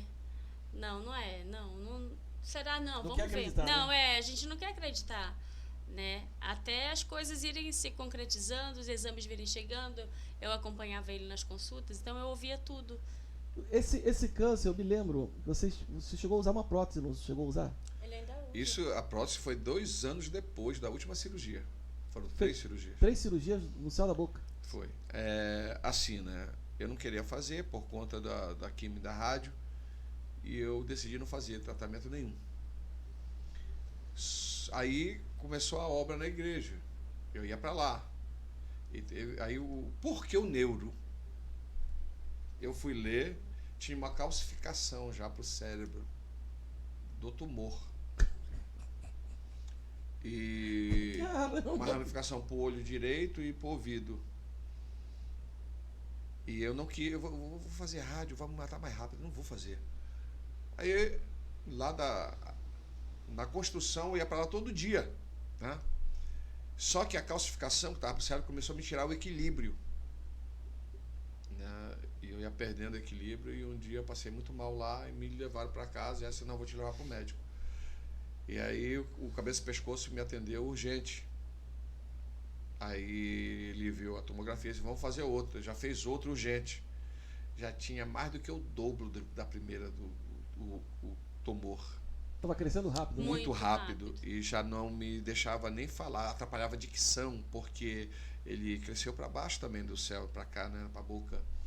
Só que o que estava para baixo na boca não se comparava com o que estava para cima. E ele falou isso: olha, você veio muito tarde.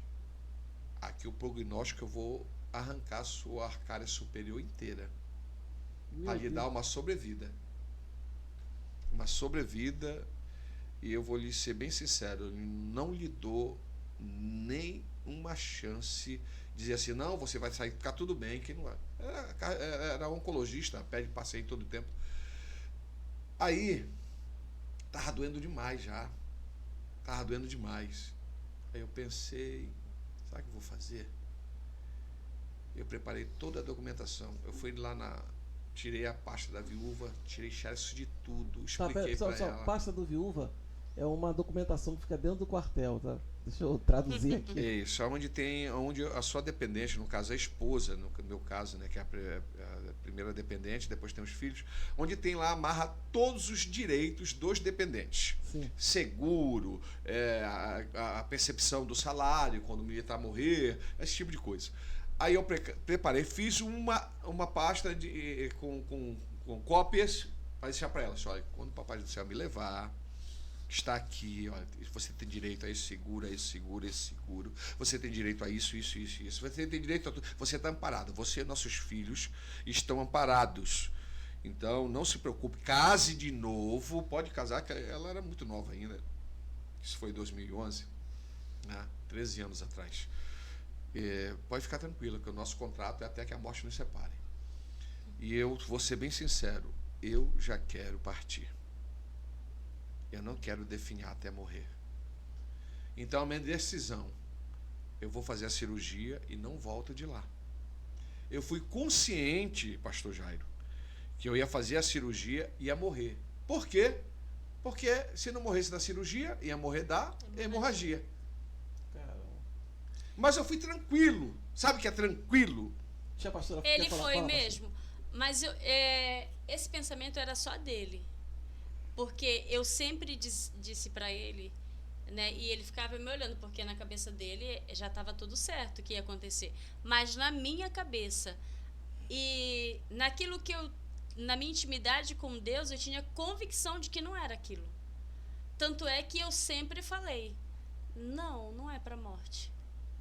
Eu estava ali, foi muito, extremamente passar pelo processo. Mas eu sabia que ele não ia partir. Deixa eu fazer uma pergunta para vocês aqui.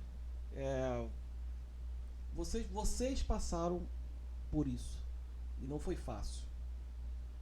Mas a família, como é que ficou? O seu filho, por exemplo. Vai chegar lá ainda. Porque até então, não tinha afetado tanto. Porque ele não tinha feito ainda a cirurgia. Não tinha feito cirurgia. Depois que ele fez a primeira cirurgia, ele tirou o céu da boca inteiro.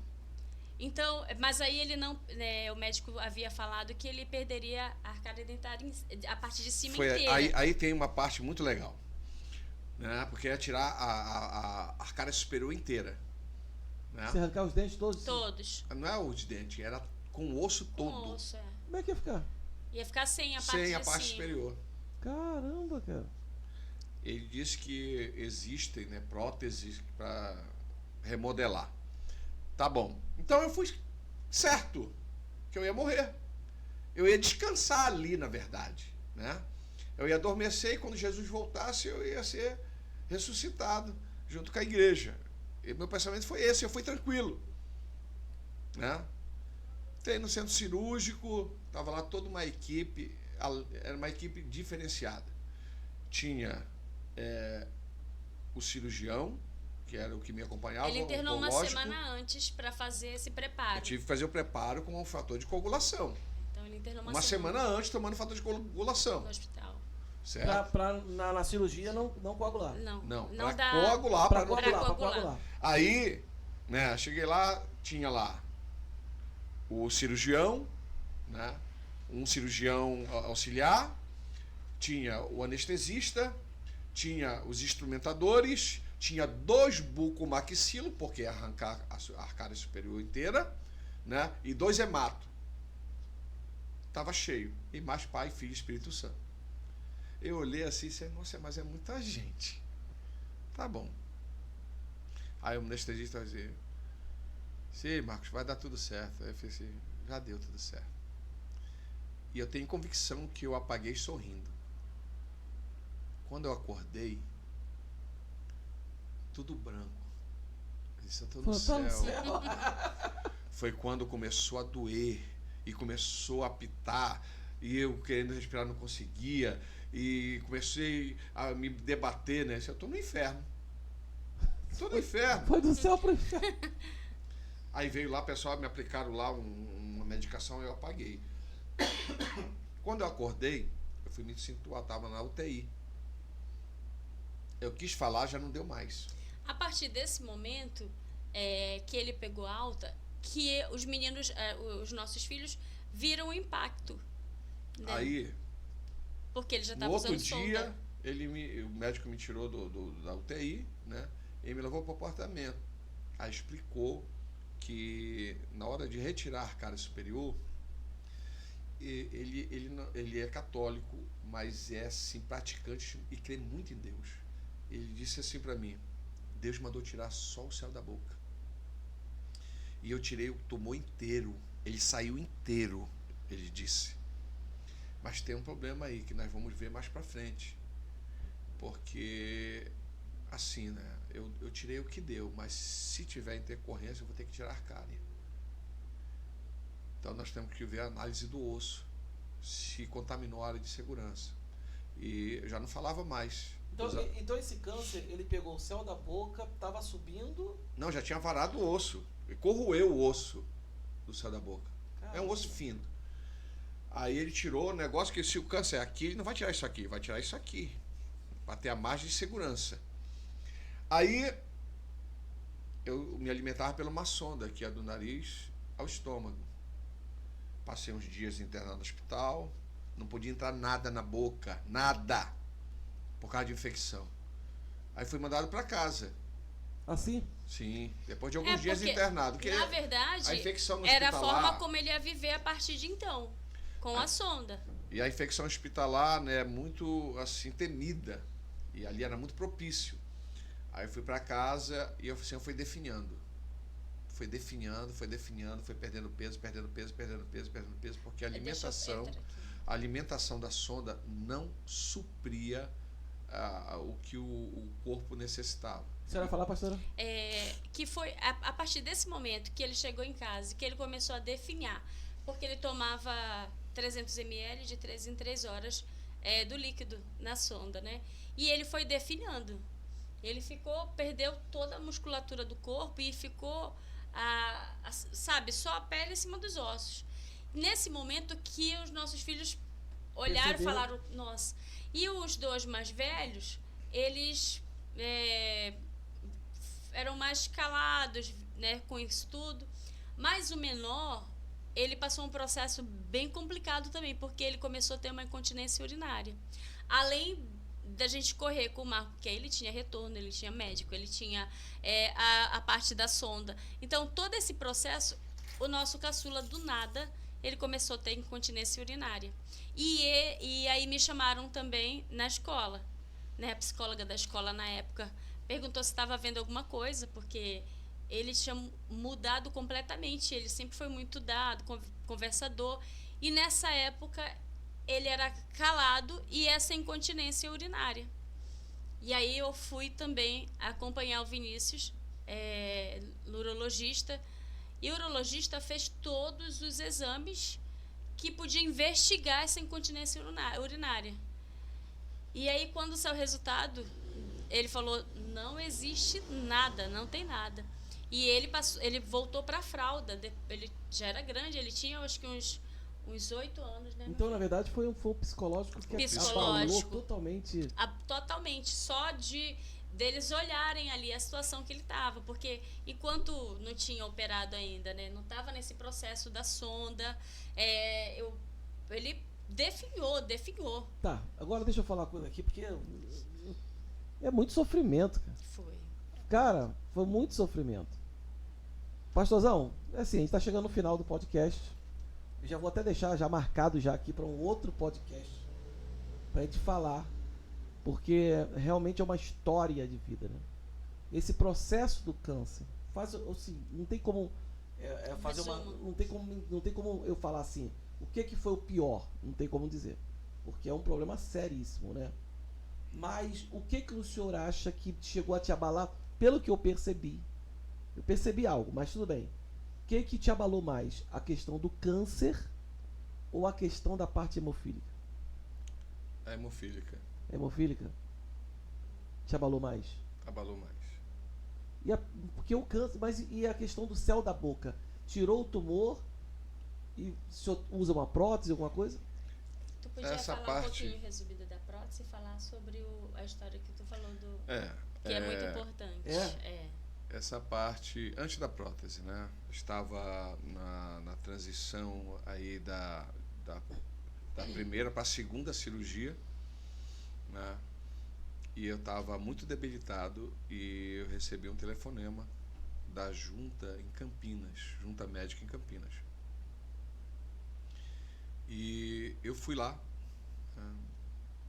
Eu estava assim numa situação que eu nem me atentei para isso. Aí então a junta me chamou. E chegou lá, estava lá um camarada que tinha assumido a presidência da junta, né? Que antes era o Major Zé Carlos, que foi promovido a coronel, foi para a Junta Superior em São Paulo, e esse camarada era capitão, foi promovido a major e assumiu. Quando eu cheguei lá, ele me chamou, né? Sargento Marcos Dias. Aí eu entrei, né? Ele olhou para mim, né? E viu como eu estava tão debilitado. Aí ele perguntou: eu posso olhar? E eu não tinha prótese nessa época. Eu ainda tinha a sonda. Aí eu abri a boca e mostrei para ele. Aí ele baixou a cabeça. Ele disse assim: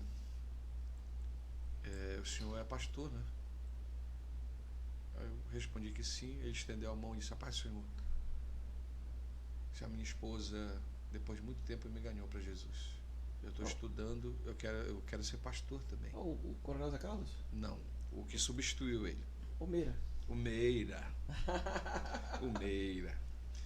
Aí o Meira disse assim: eu fui transferido para Belém, lá para o HGB. E deram a última forma na minha transferência. E eu lutei muito com Deus, porque já estava tudo certo, e eu ia assumir a clínica pediátrica do hospital tal, e já tinha fechado o contrato com o outro hospital. E como o Coronel Zé Carlos assumiu a junta superior, eu fui nomeado, contra a minha vontade, como o chefe da junta aqui em Campinas. E eu não entendia isso. Só que ontem Deus falou comigo e falou que o senhor vinha aqui hoje. Eu fiquei assim, meio surpreso, né? E ele não me deixou dormir. E ele me fez lembrar de algo que o senhor vai lembrar agora. O senhor lembra de mim? Eu respondi que não. Mas nós já tivemos um encontro antes. Em 2004, quando eu vinha do Haiti. O senhor me deu uma carona. O senhor lembra disso? Eu lembrava do fato, mas não dele, que era ele. Porque estava civil.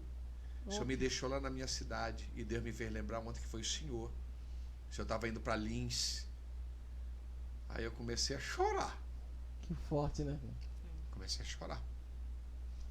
Aí ele disse, Deus me mostrou outra coisa também.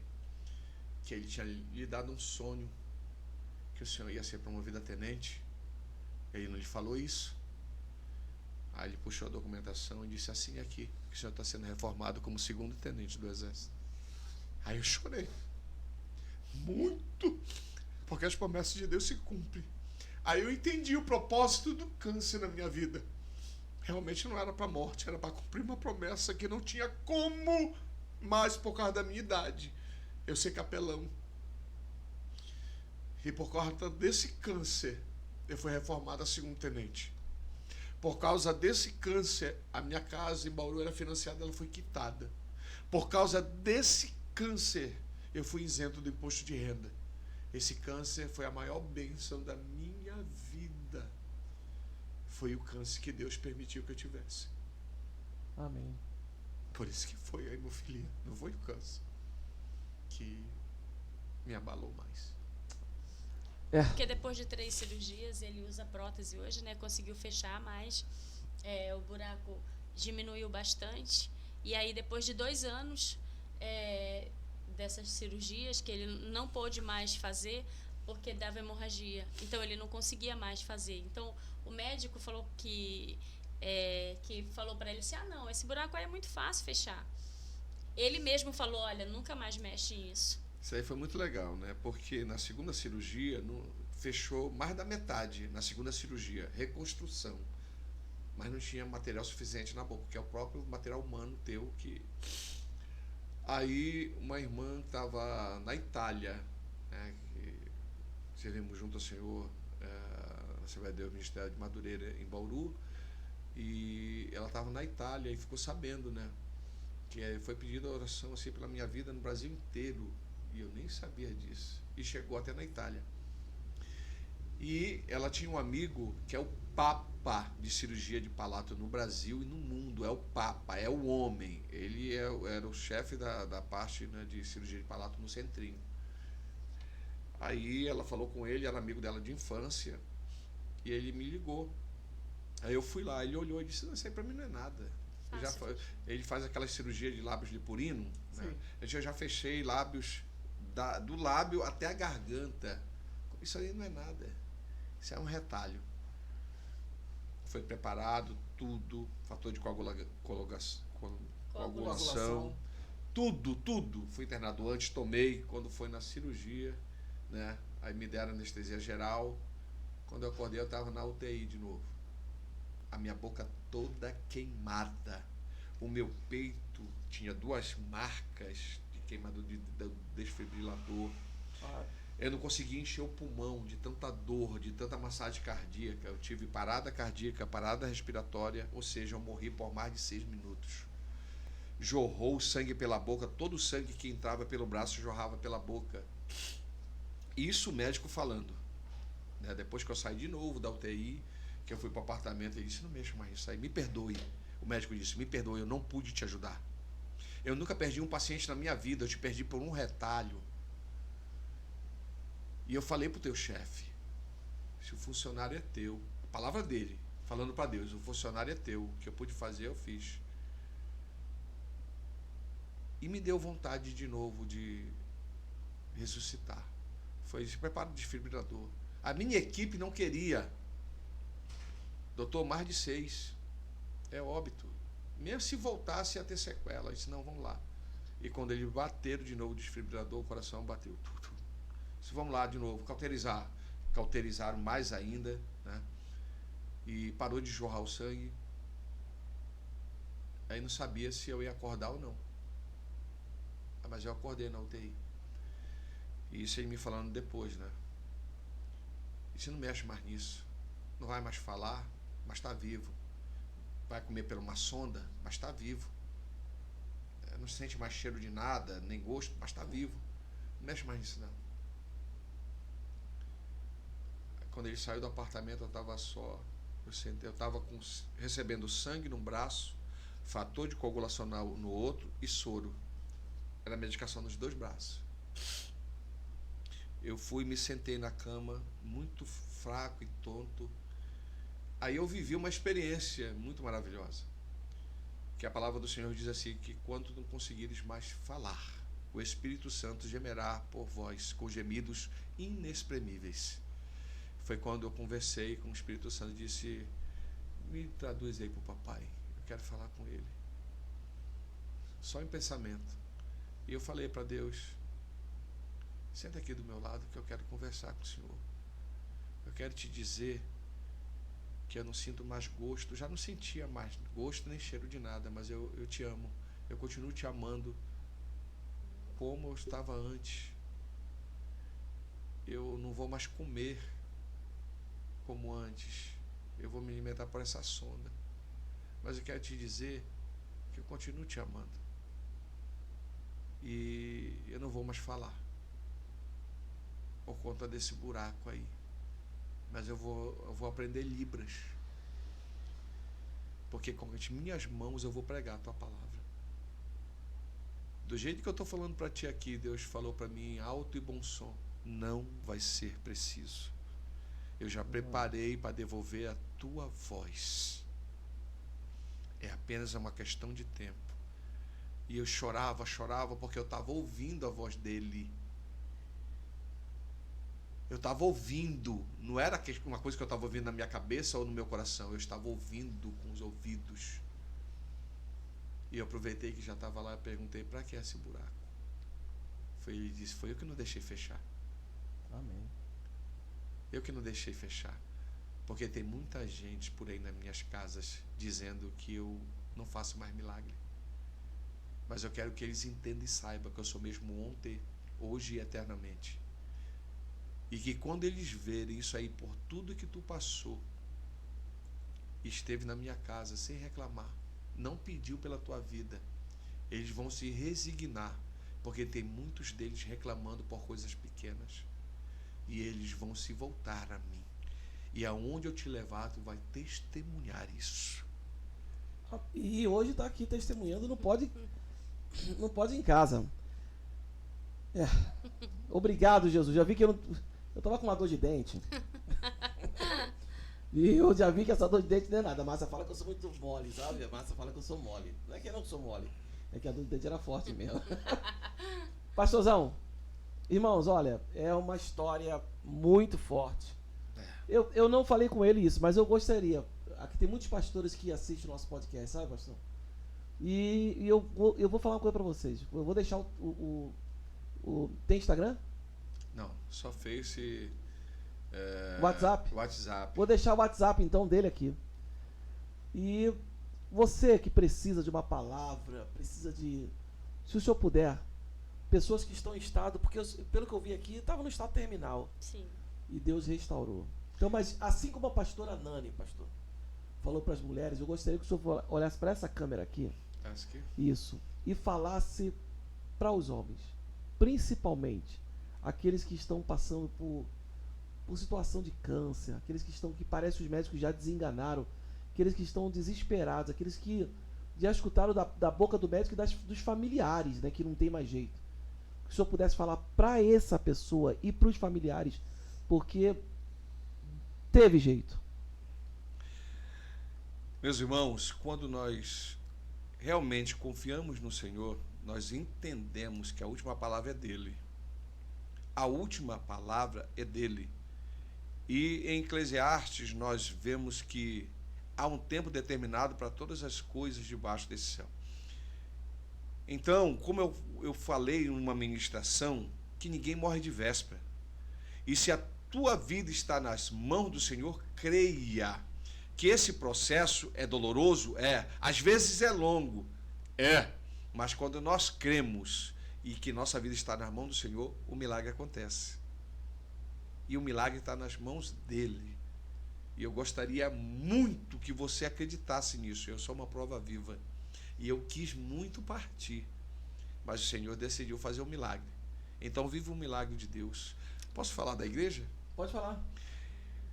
Minha esposa e eu somos pastores presidentes da Igreja Assembleia de Deus, Ministério Ferreira, aqui em Lins. Está situada na rua Tatuí 290, ali no Jardim Tropical. Venha fazer uma visita. Venha fazer parte dessa família, venha viver o novo de Deus e os milagres de Deus na tua vida, no nome santo do Senhor Jesus. Então você que passar por Lins, você que é de Lins, você que estiver passando por aqui, faça uma visita na igreja do pastor Marcos. Não é do pastor Marcos, é a igreja que ele pastoreia, mas a igreja é do Senhor Jesus. Sim. Não morreu. Estamos Pastora aí. Dani não casou de novo. É pastor da igreja hoje, um homem de Deus, um casal abençoado. Amém. Pegaram uma igreja, uma situação muito difícil. Hoje eu vejo que a igreja está crescendo, Graças a Deus. está em expansão, está crescendo, está em crescimento. Não é fácil, mas se fosse fácil, Deus não tinha escolhido vocês. Eu creio. Então, Lembrando que ele usa prótese hoje, né? Usa a prótese. Essa câmera aqui, essa aqui. Eu só falo, sem a prótese, eu não consigo falar, não consigo comer, nem beber água. Né? Nenhum tipo de líquido. Vou tirar, mostrar para vocês. Eu não vou conseguir falar, porque sem ela eu não falo.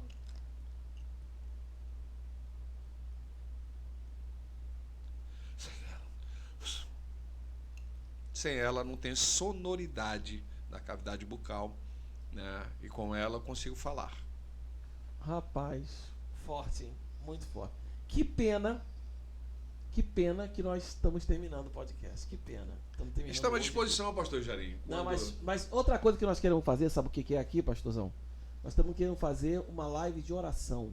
10 minutos de oração. E eu vou chamar alguns amigos, pastores amigos. E nós não temos contato diário, mas eu aprendi uma coisa. Amigo não é só aquele que está sempre junto, mas é aquele que quando está junto tem prazer de estar. É verdade. Sim. Então eu tenho vocês como meus amigos. Fico muito feliz quando eu fiz o convite para vocês estarem aqui nesse simples podcast, mas que tem alcançado vidas. Uma das coisas que eu aprendi muito, João Batista teve 6 meses de ministério. 6 meses de ministério. Mas em 6 meses tinha uma postura tão grande que enquanto todo mundo dizia, você é o cara, ele disse, você é o cara, é esse que vem depois de mim aqui. É verdade. Não é verdade? Então, se esse podcast alcançar uma pessoa, e essa uma pessoa for transformada, já é bênção. Eu recebi uma mensagem hoje. De um casal, fui fazer uma ministração de casais numa cidade daqui perto, aqui em Promissão, e esse rapaz mandou uma mensagem para mim hoje falando o seguinte, pastor Jarinho, depois daquela ministração resolvi casar com a minha esposa e nós estamos casando agora. Louvado então uma pessoa foi alcançada. Então que esse podcast, que ele entre nos hospitais agora, entre nas casas, entre nas famílias, e que se uma pessoa for transformada, já valeu. Porque uma alma vale muito. No final do podcast nós sempre dizemos o seguinte, o que pode em casa? Eu acho que pode em casa amor, felicidade. Então eu gostaria de perguntar para a pastora Dani, o que pode em casa? Pode em casa?